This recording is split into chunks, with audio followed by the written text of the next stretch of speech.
Chapter 1259, Slumbering Grounds. In a battlefield near the capital, Lemberg. The balls of compressed scarlet fireballs flew past the corpses, weapons, blood, and smoke, under the guidance of a flaming spear. They landed in the areas that were built with simple construction work, creating a series of explosions. As he watched the smoke rise and the flames spread, Anderson flung the dust in his hands and turned to the deputy beside him with a smile. "I wonder how much longer this will last. Any last words? I can help you write a will." As he had wished, he saw the angry looks of the militia around him. Their thoughts were uniform. However, the militia didn't attack. The glint in their eyes slowly settled as they cast their gaze in another direction. "You actually didn't respond to my provocation." Anderson pricked up his brows. "This means that you're planning something." Without waiting for the deputy and the militia to respond, the hunter smiled and continued. "Y'all are planning on surrendering, right? Are you trying to protect your family and friends?" Seeing gazes sweep over, Anderson tusked and shook his head. "You haven't become Beyonders for long. It's only through the war that you obtain the main potion ingredients from the enemy. Only then did you become hunters, provokers, and pyromaniacs. However, when it comes to plotting conspiracies, y'all are still too inexperienced. I'm very curious. Why don't you try to convince me to surrender together? I don't think I project the image of being very firm usually. Besides, I'm not a believer of the God of knowledge and wisdom." Having said that, Anderson looked thoughtfully at his deputy. "Is it because the enemy's brass is totally furious at me? They gave the order not to accept my surrender." The deputy remained silent for a few seconds before saying, "Since you already know, why are you asking?" With a swoosh, the nearby militia raised their right hands and aimed their palms at Anderson, appearing to have come to a collective understanding. "If I don't ask, how can I be sure what everyone's thinking?" Anderson said with a smile without panicking. He rubbed his stomach with his left hand and placed his right hand into his pocket. It was unknown what he was looking for. At that moment, the sun in the sky suddenly expanded and became extremely huge. The blazing golden sun made Anderson and company unable to open their eyes. They found it difficult to think any further. Immediately following that, an illusory tower appeared. Every level was made up of thick books. Each book had a brass eye on it. The higher one looked, the darker it became. It was filled with the aura of insanity, destruction, inauspiciousness, and disaster. The tower extended into the sky, as though it had encompassed the entire world within itself, including the gigantic sun. Backland, within the Odora, family's luxurious villa. All the sanguine in the city had gathered here to prepare for the impending outcome of the war. Emlyn White, who had become an earl, had his hands in his pockets. He stood by the window, bathed in the mixed light of dusk and night as he watched members of his fellow race discuss the current affairs uneasily. Suddenly, his spiritual perception was triggered as he cast his gaze out the window.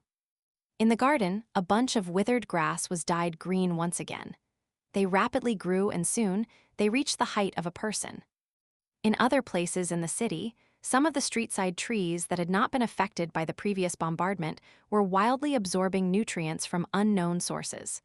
One by one, they rose up and soon grew to tens of meters tall. The branches were thick and the leaves were like umbrellas. These towering trees were connected to one another, covering half of the sky in Backland. Many buildings were crushed, or they were entangled by the branches and vines. It was as if they had been abandoned for more than a century. In just 7 or 8 seconds, many places in Backland had become a primeval forest.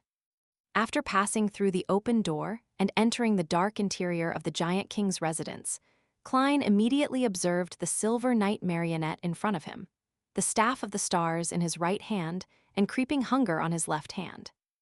They didn't show any abnormalities for the time being. The corresponding spirit body threads didn't show any signs of degeneration. After confirming the situation in this area, Klein cast his gaze around and observed his surroundings. The place was enveloped by thick corporeal darkness. They couldn't see further than 5 meters away. The ground was paved with grayish-white bricks that looked like they were pieces of a frozen sunset. They didn't reveal anything extraordinary.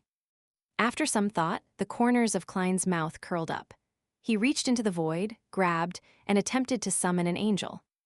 In the next second, he laughed out loud because he had lost a clear connection with the fog of history. This was the reason why the historical void projection he had summoned to enter had lost contact after entering this region. Laughing, Klein suddenly turned around and walked back to the area from which he had entered. "Mr. Sparrow, what do you want to do?" Derek, who was also scrutinizing the various restrictions on him, asked in surprise. Klein replied with a beaming smile, "Now is not the right time to explore this place. I plan to come in again later." "Are you planning on summoning a sequence for historical projection and try to see if it will degenerate and betray you after you bring it in?" Colin Iliad said after some thought. Klein spread his left palm and said, "No one set the rule that we can't go out once we enter, or not being able to enter after leaving." Although in such a situation, Mr. World's words sounded a little strange, Derek still felt that it made sense.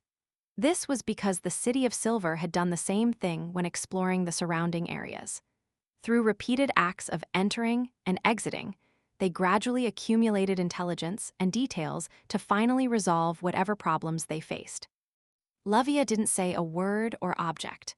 From her point of view, it was undoubtedly a good thing that she could make more preparations. In an exploration that determined the fate of the City of Silver, they definitely couldn't be rash. After taking a few steps back, Klein suddenly stopped and laughed out loud. "It looks like the owner doesn't want us to leave." The faint light at the door had already been devoured by the deep darkness and disappeared. Colin Iliad surveyed his surroundings and said, "We can only proceed forward." Seeing the chief and Mr. World turn around at the same time, Derek took a deep breath and raised his left hand, letting it emit a golden glow that illuminated the surrounding darkness. This revealed thick columns with indiscernible tops. Some of them had their silhouettes outlined, while others were hidden deep in the depths, barely visible. Derek retracted his gaze, preparing to head forward with Mr. World and Chief. At that moment, he failed to see another familiar figure from the corner of his eye. Derek's pupils dilated suddenly. Then, he quickly turned his head to look for Elder Lavia, who had been standing beside him moments ago. This demigod who believed in the true creator had disappeared. She had disappeared without a trace. Derek's abnormality was noticed by both Klein and Colin Iliad. At the same time, they cast their gazes at the spot and saw that the black-robed Lavia had disappeared without a trace, as though she had evaporated into thin air. With the spiritual intuition of a seer and the reconnoiter abilities of a demon hunter, they failed to realize when Lavia had gone missing or how she vanished. The curl on the corners of Klein's lips grew even wider. Without any hesitation, his mind raced and allowed his spirit body to enter the world above the gray fog, combining with the dark red illusion of the Fool. Right on the heels of that, he cast his gaze towards the crimson star that symbolized the sun. He hoped to find clues through his true vision. However, everything was still obscured by the darkness. Nothing was revealed, just like how Klein predicted before entering the Giant King's palace. Without any time to think further, Klein immediately returned to the real world. In the span of 3 or 2 seconds, there was only Derek and the Silver Knight marionette by his side. The City of Silver chief, who was wearing silver armor, had disappeared. "What just happened?" Klein asked with a warm smile. Derek looked at him in shock, confusion, and panic. "Didn't you see it?" The moment he finished speaking, the shadow under Derek suddenly came alive. It rapidly extended upwards and enveloped him and the sunlight he emitted. After the shadow completely covered Derek, it fused with the surrounding darkness, no longer separable. Klein had originally raised his black staff to prevent an anomaly from happening, but in the end, he didn't do anything. All he did was watch with a smile. After a few seconds, he noticed that his body had turned black and dull, as though he was being melted by the environment. Similarly, Klein didn't try to save himself. The corners of his mouth curled up as he watched with a slightly shaking head. After his figure completely disappeared, his vision changed. The darkness was gone. The grayish-white stone bricks, the surrounding walls, and the huge pillars appeared clearly. They were covered in a layer of faint shadows. Outside the window, there was no sun, no moon, and no stars. However, a faint light shone through the window, making the entire palace appear sinister, dark, and cold. In the deepest part of the palace stood a very faint shadow, resembling curtains. Livia, Colin Iliad, and Derek stood at a distance not far away from him. They carefully observed their surroundings as though they had come to another world. Unfortunately, my marionette can't enter. Klein waved the staff of the stars in his hand and smiled at Derek and company. His indifferent attitude and the chief's calm and composed manner made Derek quickly calm down. He no longer allowed his fear and panic to grip him. Colin Iliad nodded slightly. Just as he was about to share his speculations, he suddenly felt something and turned to look at the deepest part of the palace. Klein, Derek, and Livia did similar actions. In the deepest depths of the palace, that faint shadow dissipated, revealing a flight of steps meant for giants and an iron-black throne at the top of it. Sitting on a throne was a man with black, slightly curly hair that reached his shoulders. His eyes were covered in shadows, and his actual appearance was extremely blurry, preventing others from seeing him clearly.